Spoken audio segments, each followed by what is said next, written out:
жителей, потому что у кого есть земля, у нас ее нет.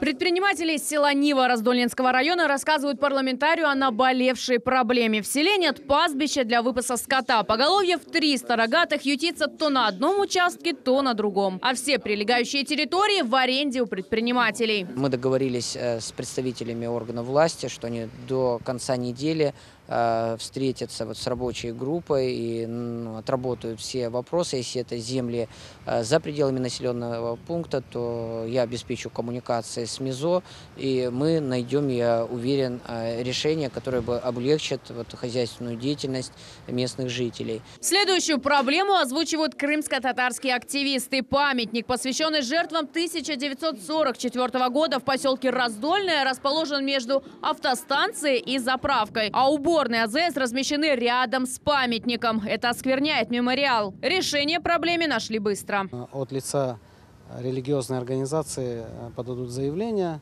выделится земельный участок, где будет установлен новый мемориал жертвам депортации. Правильно понимаю, недалеко находится желаемый участок? Да, недалеко находится желаемый участок. Вот хотим обратиться, чтобы данный участок был выделен. Также внесли предложение изменить внешний вид памятника. Уже нашли скульптора, который готов помочь. До конца, наверное, недели у нас будет уже проект решения.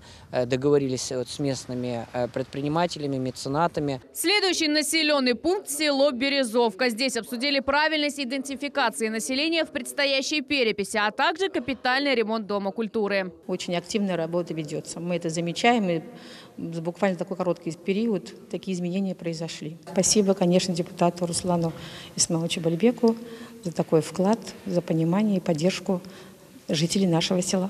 Дом культуры построили еще в 90-е. За 30 лет здание не ремонтировалось. Как итог, разваливающиеся стены, водопады с потолка. Вместо аплодисментов в зрительном зале несколько лет трещал мороз. А на сцене пел только пронизывающий ветер. Работы здесь начались еще в начале осени прошлого года.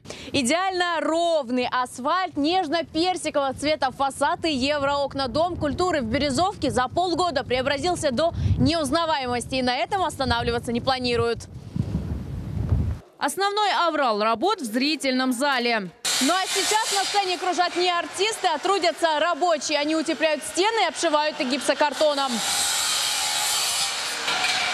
Директор Евгения Прокопенко каждый день проверяет ход строительства. Сейчас просто душа поет, и люди все довольны. И приходят жители села, мы им показываем, ведем экскурсии. Вот покажите нам, что уже сделано.